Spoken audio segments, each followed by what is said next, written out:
오늘 주 예수 그리스도의 은혜가 말씀 중에 이름과 함께 하시길 예수 이름으로 축복합니다. 아멘. 요즘은 참 공유하는 세상입니다. 가장 큰 인터넷의 공유 플랫폼이라 하면 유튜브겠죠, 그죠? 유튜브를 하지 않는 사람은 없습니다. 저도 유튜브를 하니까, 교회 때문에 하니까 얼마나 도움이 많이 됩니까? 예배가 전송이 되고 각 지역에서 예배를 볼 수 있도록 저 바다 건너, 대륙을 건너서도 참 보는 사람들을 보면 참 대단합니다. 그래서 이 공유라는 것은 참 중요하죠. 근데 이 공유하는 것이 좋은 것만 전달하면 좋은데 나쁜 게 또 있어요. 범죄하는 방법이나 또는 총기를 만드는 방법이나 그것을 통해서 총을 만들어서 사람을 죽이는 일이 실제적으로 미국에서 일어났지 않습니까? 이런 것을 보면 무엇을 공유하느냐가 굉장히 중요한 시대가 됐다는 거예요. 무엇을 공유하느냐.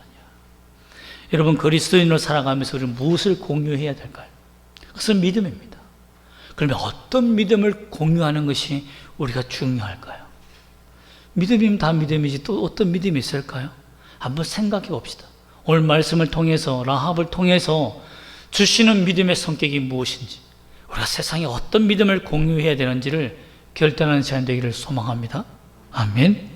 오늘 보면 21절 말씀 결론적으로 보면 라합이 이스라엘 정탐꾼들에게 자신의 가족의 구원을 확 약속받고 붉은 줄을 그 창문에 달았다라고 되어 있습니다.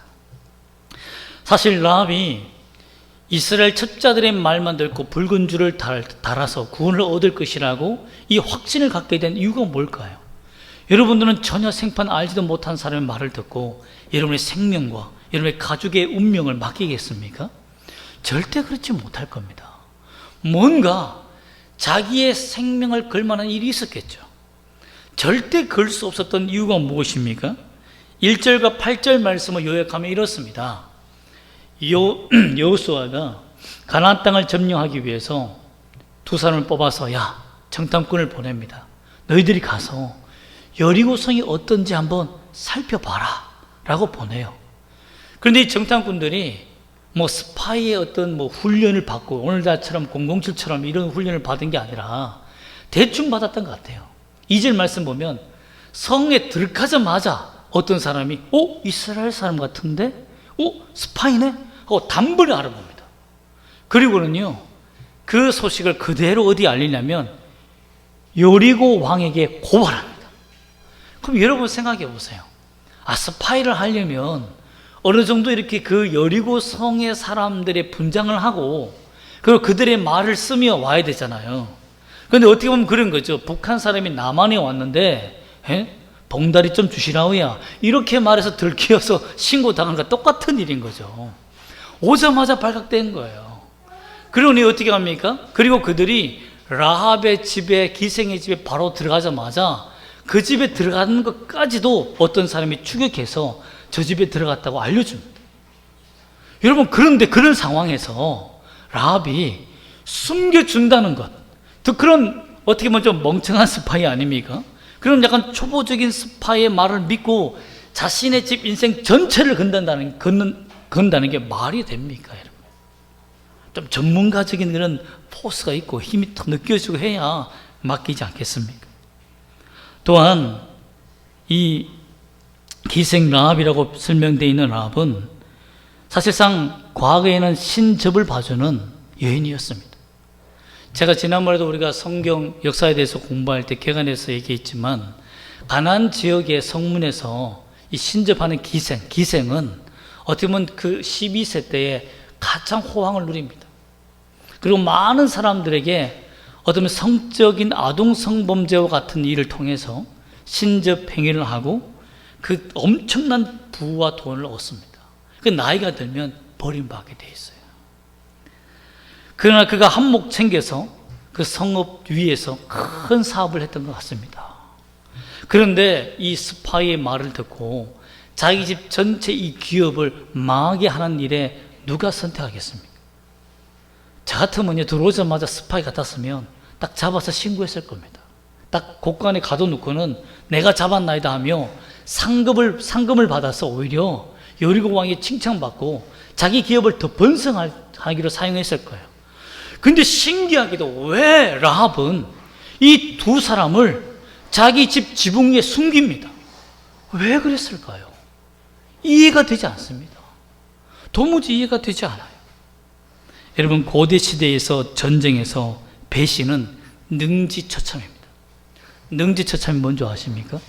사람을요, 짐승에다 매달아서 양쪽으로 매달려서 으랴 하고 달려서 사지를 찢어 죽이는 어마어마한 그 형벌을 받습니다. 그리고 그냥 성벽에 걸어놔요. 그래서 배신한 자와 배신한 가족들은 이렇게 된다라고 경고합니다. 여러분, 그렇게 위기에 빠질 수 있는 상황이에요. 그리고 분명히 어떤 사람이 자기 집에 이스라엘 스파이가 들어간다는 것을 보았습니다. 보았어요. 어떻게 인생을 걸고 여러분, 자기 인생 전부를 걸고 이 스파이를, 좀 초보적인 스파이를 숨겨주게 되었을까요? 왜? 여러분은 인생을 걸고 예수를 믿게 된 이유가 뭡니까? 이런 표정을 보니까 아직 인생은 걸지 않았습니다 라는 그런 표정인데 예수를 믿어도 인생을 걸기가 그렇게 쉽지 않습니다. 여러분, 그런데도 불구하고 라합이 어떻게 자기의 생명을 걸고 스파이를 숨겨주고 이 붉은 줄까지 다는 약속까지 믿는 사람이 되었을까요?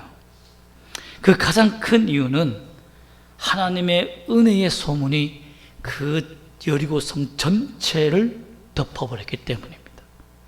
8절과 11절 말씀을 보면, 우리 다시 한번 8절과 11절 말씀까지 한번 읽어볼까요? 다 같이 시작. 또 그들이 눕기 전에 라합이 지붕에 올라가서 그들에게 이르러 말하되 여호와께서 이 땅을 너희에게 주신 줄을 내가 아노라. 우리가 너희를 심히 두려워하고 이 땅 주민들이 다 너희 앞에서 간담이 녹나니 이는 너희가 애굽에서 나올 때에 여호와께서 너희 앞에서 홍해물을 마르게 하신 일과 너희가 요단 저쪽에 있는 아모리 사람의 두 왕 시온과 옥에게 행한 일, 곧 그들을 전멸시킨 일을 우리가 들었음이니라. 우리가 듣자 곧 마음이 녹았고 너희로 말미암아 사람이 정신을 잃었나니 너희의 하나님 여호와는 위로는 하늘에서도 아래는 땅에서도 하나님이시니라. 아멘. 라합은 사실상 처참하게 버림받은 여인입니다. 12살 때 신접 여인이 되었을 때는 수많은 사람들이 자기 몸을 거쳐서 신을 만나서 경배를 드리며 추앙했던 자입니다. 그러나 그들이 나이가 들고 더 젊은 어린 아이에게 신접 행위를 맡기고 자기는 버려졌을 때 정말 비참한 인생을 경험했을 겁니다. 그런데 놀라운 소식이 들립니다. 여호와라는 신이 이집트에서 이스라엘 백성들을 건져내어서 홍해를 가르고 그 홍해에 이집트 전 군대를 몰살시키고 그들이 가난 그 광야를 건너서 정말 척박한 그 땅을 건너서 여기까지 오는 동안 수많은 전쟁에서 이기며 특히 자신들도 이기기 어렵다는 이 시혼, 옥 이런 왕을 완전히 무너뜨리고 전멸시키고 왔다는 것에 모두가 정신이 혼미했다. 즉 공황 상태가 됐다는 거예요. 그걸 누가 봅니까? 라합이 봅니다. 아, 우리 신은 거짓 신이구나. 내가 신접했던 이 신은 우리를 지키는 신이 아니구나. 저게 진짜 신이지 라는 것을 알게 된 거예요. 나는 신에게 이용당하고 버림받는데 저들은 하나님이 끝까지 책임지고 그들을 보호해 주시는구나 라는 것을 보게 된 거예요. 그리고 바알과 아세라를 섬겼던 그들이 다 그들의 신에 대한 믿음을 다 배반하고 저버리고 정신이 혼미하고 공황 상태로 떨고 두려워하는 그 모습을 보고 우리의 신은 가짜다라는 것을 확신하게 됐다는 겁니다. 여러분, 이게 먼저 그에게 준 은혜예요. 하나님이 먼저 정탐꾼을 만나기 전에 누가 먼저 가서 만나줍니까? 하나님의 복음이 먼저 가서 그 여인의 마음에 진실을 알게 하는 겁니다. 준비시켜 주신 거예요. 여러분, 그렇습니다. 처참하게 버림받은 이 여인의 인생에 하나님의 말씀이 먼저 임하신 거예요. 여러분 이슬람 땅에도 보면요, 우리는 복음을 지금 전할 수 없는 곳이지만 그쪽에서 쪽 복음 또는 인터넷에서 몰래 날아다니는 이런 복음, 이런 것들을 읽고 또 읽고 또 읽고, 요한복음 1장을 읽고 또 2장을 받아서 또 읽고 인터넷이 우리처럼 이렇게 빠르지 않습니다. 엄청 느려요. 하루 종일 받습니다. 1메가 받는데 하루 종일 받아요. 인터넷도 잘 되지 않는 그곳에서 받아서 서로 나눠주고, 거기에서 하나님을 만나서 준비되어 가는 믿음을 가진 일이 얼마나 많은지 모릅니다. 라합도 그런 여인이었다는 겁니다. 그러면서 깨달았다는 거예요. 내가 지금까지 섬기고 이 나라를 위해서 섬겼던 그 신이 거짓이었구나.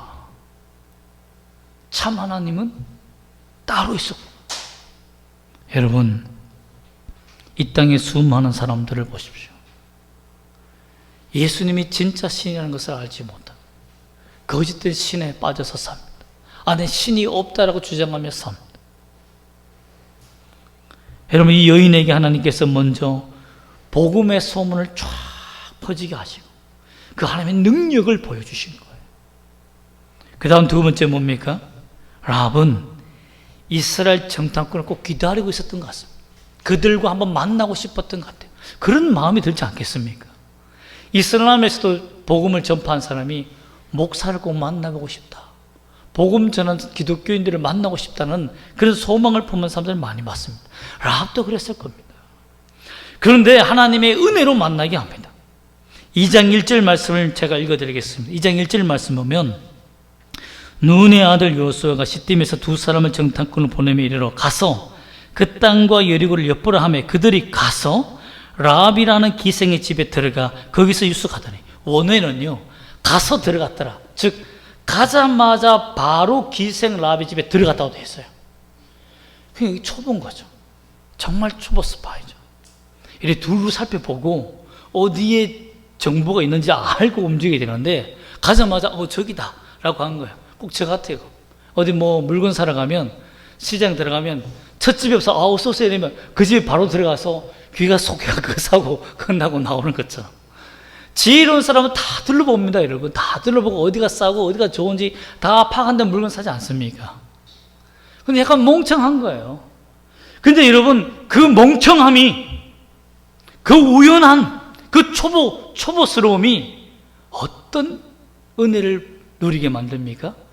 하나님이 라합을 만나게 하는 수단으로 썼다는 거예요. 진짜 똑똑하고 전문적인 스파이 같았으면 라합 집 안 들어갑니다. 그 여자 보통 여인이 아니기 때문입니다. 얼마나 보통 여자가 아닙니까? 이미 스파이가 들어온 것을 사람이 알고 왕에게 고발했다는 그 소문까지 알고 있어요. 그리고는 미리 그 두 사람을 숨깁니다. 놀랍지 않습니까? 1절과 8절 말씀의 내용이 그렇습니다. 미리 숨겨놔요. 미리. 그만큼 뛰어난 지략과 정보통을 가지고 있었다는 여인입니다. 그런데 그 집에 들어간 거예요. 근데 그 집에 들어갔는데 라합은 딱 보자마자 하나님의 사람이구나, 하나님이 우리 집에 보내준 사람이라는 것을 알고 이를 보호해야겠다 하며 그 사람들을 자기 집 지붕에 올려놓습니다. 그리고는 시침을 떼요. 정말 전문가, 이제부터는 나에게 맡겨라, 내가 다 처리해 줄게 라고 된 거예요. 여러분, 스파이에게 맡겼더라면 그 죽었을 겁니다. 그 자리에서. 그렇죠? 즉사했을 거예요. 그런데 라합이 너는 올라가 있어, 내가 해결할게. 그래서 못 봤다고, 그렇게 생긴 사람 저쪽으로 갔다고. 그래서 사람들이 이 기생 라합이 보통 사람이 아닌 것을 알기 때문에 그 정보를 확신하고는 그 집에서 가버리는 거예요. 여러분, 하나님이 이런 은혜를 주셨습니다.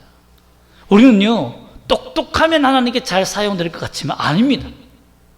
멍청해도 어리석어도 하나님이 그 사람 복음을 전파하는데 사용해요. 전문적인 그 말씀의 교육을 받지 않고 신학적인 교육을 받지 않아도요, 오히려 성도가 저보다 복음을 더 잘 전가할 때가 참 많습니다. 여러분, 그게 하나님의 은혜입니다. 누구든지 교만하면 안 됩니다. 누구든지 하나님의 사람은 하나님의 손에 사용되어진다는 것을 믿기를 소망합니다. 그러면 여러분 자식이나 여러분 남편이나 아내나 봤을 때, 아휴, 저거 이렇게 한숨이 나오더라도, 이 한숨을 거두고, 그 인간의 눈이고, 하나님이 우리 자녀 한 번만 만져주시면, 우리 남편, 우리 아내, 우리 부모 한 번만 만져주시면, 인생이 달라진다. 라는 것을 믿기를 원합니다. 그렇기 때문에 우리가 사는 거죠. 그 은혜로 사는 겁니다.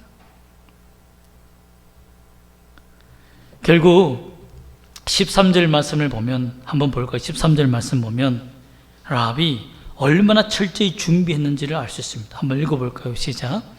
그리고 나의 부모와 나의 남녀의 형제와 그들에게 속한 모든 사람을 살려주어 우리 목숨을 죽음에서 건져내려. 나중에 다 간 다음에 지붕에 올라가서 너희가 하나님의 사람인데 분명히 너희가 이길 것이다. 이 땅을 하나님이 너희에게 주신 것이라 난 믿는다 라고 고백하면서 너희가 전쟁을 통해서 여리고성을 점령할 때에 대단한 거죠. 우리를 구원해라 라고 말합니다. 여러분, 이게 쉬운 일입니까? 라합이요, 자기 부모를 설득한 겁니다, 이미.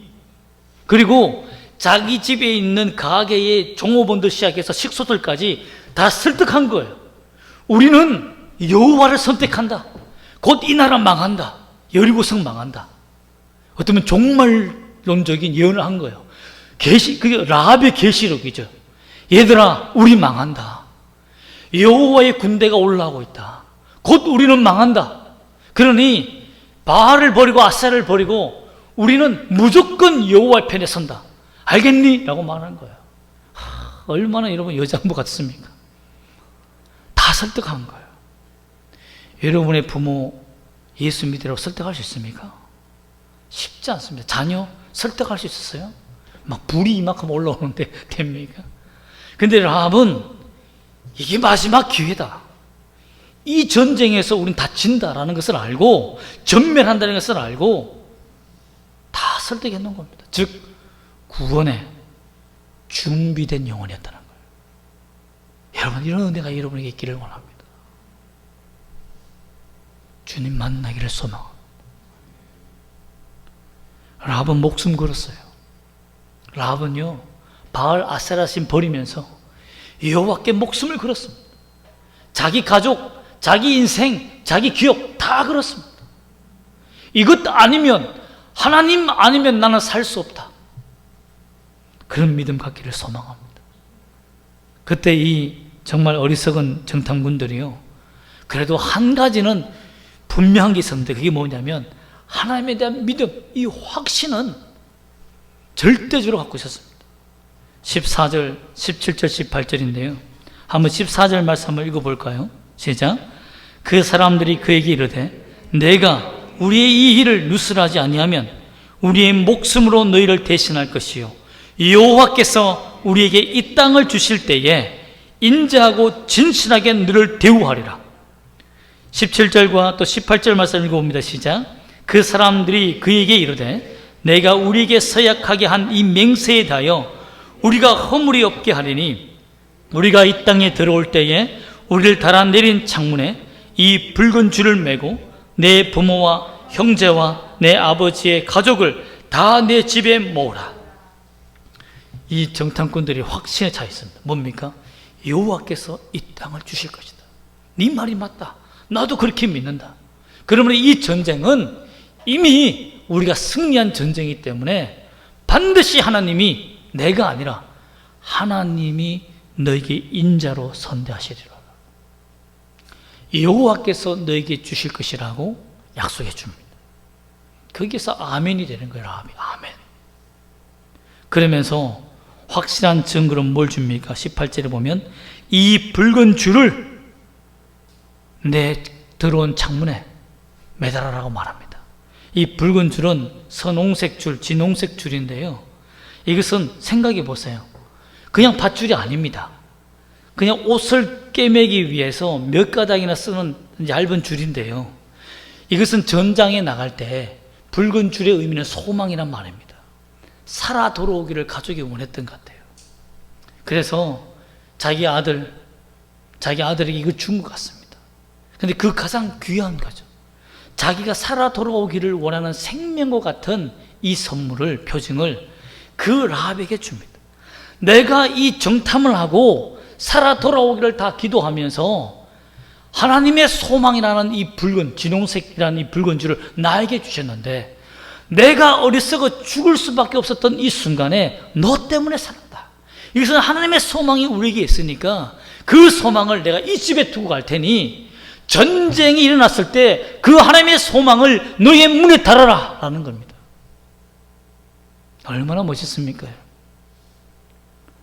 이러한 소망을 붙들고 라합이 그 창문에 매달아 놓습니다. 그렇기 때문에 처참한 인생 속에 살았던 라합이 그 바알과 아세라 신을 버릴 수 있었고, 자기 온 가족을 설득하여 구원받을 준비를 하고 있었고, 그 확신에, 그 소망에, 하나님의 소망을 붙들고 생명을 걸고 그 붉은 줄을 창문에 달 수 있었다라는 것입니다. 여러분, 예수 그리스도를 믿는 자들이 무엇이 복입니까? 온 가족이 구원받고 예수 믿는 것이 복이 아닙니까? 그게 복이 아니에요. 많은 물질과 생명, 재능, 지식, 여러분 좋은 곳, 좋은 옷, 좋은 집, 여러분 지옥 가면 다 끝입니다. 다 끝이에요. 라합이 그녀와 함께 가족과 사람들을 다 거짓신에서 벗어나게 만들고 하나님의 소망의 길로 자기 집으로 인도한 그 은혜가 바로 여러분 복입니다. 여러분 집, 여러분의 가정이 이런 예수 그리스도의 구원을 품는, 구원의 소망이 있는 집이 되기를 주 예수님 축복합니다. 아멘. 그리고 또한 우리가 무엇이 복입니까? 라합처럼 여러분 마음을 다하고 생명을 주께 걸 수 있는 이 은혜의 마음을 얻었다는 것이 복이 아닙니까? 예수 믿는데 여러분, 하나님을 믿는데 대충 믿는 것이 복입니까? 아닙니다, 여러분. 뜨거운 마음과 열정을 가지고 예수 믿는 게 복입니다. 그렇지 않습니까? 라합은 생명을 걸고 주님 앞에 나아가는 복을 받았습니다. 특별히 요한계시록 14장 13절에 보면, 14장 13절에 보면 이런 말씀이 있습니다. 또 내가 들으니 하늘에서 음성이 나서 이르되 기록하라, 지금 이후로 주 안에서 죽는 자들이 복이 있도다 하시매, 지금 이후로 주 안에서 죽는 자들이 복이 있다 하시매, 성령이 이르시되 그러하다. 그들이 수고를 그치고 쉬리니 이는 그들의 행한 일이 따름이라 하시더라. 여러분, 계시록을 기록할 때 예수님께서 그에게 주신 말씀, 사도 요한에게 주신 말씀이 뭡니까? 얘야, 지금부터 나 때문에 예수 믿고 죽는 사람들은 복되다. 여러분, 예수 때문에 순교한다는 거 쉽지 않습니다. 생명 건다는 거 쉽지 않아요. 예수를 믿고 있지만, 교회는 다니지만 생명 걸고 줄 믿는 사람들은 소수, 정말 손가락에 꼽을 만합니다. 그런 사람들과 예배하고 싶습니다. 그런 사람들과 찬송하고 싶어요. 그런 사람들과 하나님의 영광을 돌리고 싶습니다. 그렇지 않습니까, 여러분? 주님도 그렇습니다. 자신을 따라오는 사람이 대충 십자가 끌고 오는 자가 아니고 자기 십자가를 탁 짊어지고 정말 이 세상을 등지며 하나님 믿고 걸어가겠다라고 열정을 품고 걸어가는 사람을 주님은 기뻐하지 않겠습니까? 여러분, 그러한 믿음을 갖기를 소망합니다. 그것이 복입니다. 우리가 예수를 믿게 된 것이 가장 큰 행복이라고 믿습니까? 여러분, 정말 우리가 다시 한번 생각해 보지만 북한과 중국과 이슬람에서 예수를 믿는 것에 대해서 죽음을 각오해야 됩니다. 목숨을 걸어야 돼요. 성경을 읽다가 발각되어서 죽은 사람이 얼마나 많습니까? 김정은 때만 해도, 여러분, 김정일 때만 해도 매일 300명씩 숙청하다가 지쳐서 그만뒀다고 하지 않습니까? 그만큼 여러분, 예수 믿는 사람들 지하에 숨어 있습니다. 아직도 북한에서 숨어 있어요. 그런데 우리는 뭐 합니까, 여러분? 하나님 말씀 읽기 위해서 목숨 걸고 성경을 읽는 북한 주민들보다도 우리는 못해요. 우리는 성경이 있어도, 인터넷이 빠르고 주어져도 읽지 않습니다. 하나님의 은혜에 대해서 사모하지 않아요. 그것이 발각되어서 내 생명을 빼앗기는 것에 대해서 여러분 각오하지 않습니다. 그러나 곧 그런 시대가 옵니다. 예수님 때문에 목숨을 걸어야 하는 때가 옵니다. 그 시대에 여러분 내가 그때 가서 해야지 절대 안 됩니다. 순교의 마음은요 하나님이 주시는 마음입니다. 그 은혜의 마음이 여러분에게 있기를 또 예수님 이름으로 축복합니다. 하나님은 우리가 주를 위해서 자신의 생명을 드리기를 원하십니다. 하나님도 우리를 위해서 자신의 생명을 드리기를 원하지만 나의 자녀들이 하나님을 사랑하는 일에 자기의 모든 것을 드리기를 원하십니다. 예수님은 라합의 붉은 줄처럼 예수님의 그 피를 십자가에 뿌리시며 붉은 피로 인류의 소망이 되셨습니다. 그러므로 우리가 붙들어야 줄 줄은 뭡니까? 바라보아야 할 붉은 줄은 뭡니까? 예수 그리스도의 보혈입니다. 십자가의 은혜예요. 우리는 구원받을 수 없었던 존재입니다. 구원에서 제외된 존재였어요. 하나님께서 우리에게 찾아와 주셨기 때문에 구원받은 줄 믿기를 소망합니다. 그러므로 여러분 믿음은 지식적인 동의가 아닙니다. 하나님은 살아계십니다. 하나님은 전능하십니다. 하나님은 유일하신 분입니다. 사탄도 알고 떤다고 됐습니다. 사탄도 압니다. 믿음은 여러분 우리가 결과적으로 그 행함을 드러내야 돼요. 한 가지 예를 들면 이렇습니다. 어떤 사람이 불치병에 걸렸어요. 여기서 불치병 걸린 사람들 때문에 참 제가 죄송한 마음이 있지만 온라인으로 방송이 되니까 한 가지 예를 들면 불치병에 있는 사람이 신약이 발간됐다고 합시다. 그러면 그 신약을 먹으면서 한다는 소식을 들었습니다. 근데 부작용이 안 했어요. 대체 의약식품은 절대 먹지 못합니다.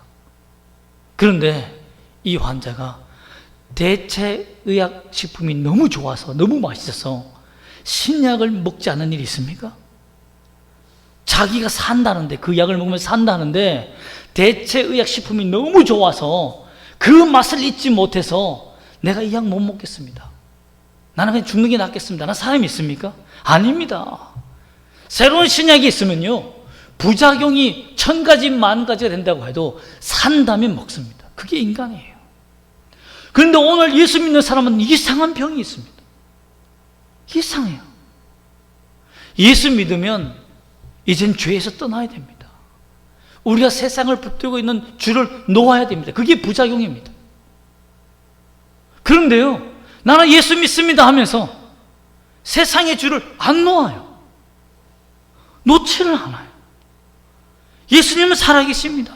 우리를 구원하십니다. 나의 주입니다 하면서 세상 줄을 놓지 않는 이유가 뭘까요? 그건 믿음이 아닙니다. 그것은 지식적인 동의. 지식적인 동의일 뿐이지 내 행동이 그걸 놓아버리고 하나님 줄 붙드는 게 아닙니다. 그 붙들어야 되는 거예요. 그게 믿음이라는 거예요. 믿음입니다. 절대 여러분 마음에 동의하시면서 아멘하고 입으로 고백한다고 그것이 믿음이 아닙니다. 그렇게 했으면 가서 행해야 됩니다. 가서 그렇게 해야 돼요. 정말 내가 예수 믿는 사람인지를 갈등해야 됩니다. 이걸 선택할 것인지 저걸 선택할 것인지. 그러면 죄며 하나님의 뜻이 아니라면 그걸 저버리고 이걸 붙드는 그 모습이 믿음이라는 겁니다. 이 믿음 갖기를 소망합니다. 여러분 참 믿음을 공유하려면 어떻게 해야 될까요? 먼저 참 믿음을 얻어야 합니다. 12절과 13절에 본 것처럼 생명을 주께 걸고 증표를 달라고 한 것. 이거 뭡니까? 하나님, 나 만나주세요. 나를 구원해 주세요. 나는 이 절절한 호소가, 기도가 필요합니다. 모든 것 바알과 아세라 신 버리고 회개하고 주님 나 만나주세요라고 고백하는 그 간절한 회개의 심령이 가장 우선시 되어야 한다는 것입니다. 또한 21절 말씀처럼 붉은 줄을 그 창문에 매니라. 지식적인 동의로 그래 매달면서 한다고 하더라 라고 하면서 깜빡 잊었습니다 하면 됩니까? 안 됩니다. 여러분 살아야 돼요. 믿으면 해야 합니다. 그것이 믿음입니다. 말씀대로 행하는 것이 믿음이라는 거예요. 하나님은요, 이 성경 전체의 말씀을 다 행하라 말하지 않습니다. 우리 다 못 행합니다. 그냥 믿는 사람은, 어린아이들 보세요, 여러분. 걸으라 하려면 뒤뚱뒤뚱 넘어지면서 걷지. 완벽하게 딱 애가 응애 하고 딱 일어나서 팍팍 걷는 사람 봤습니까?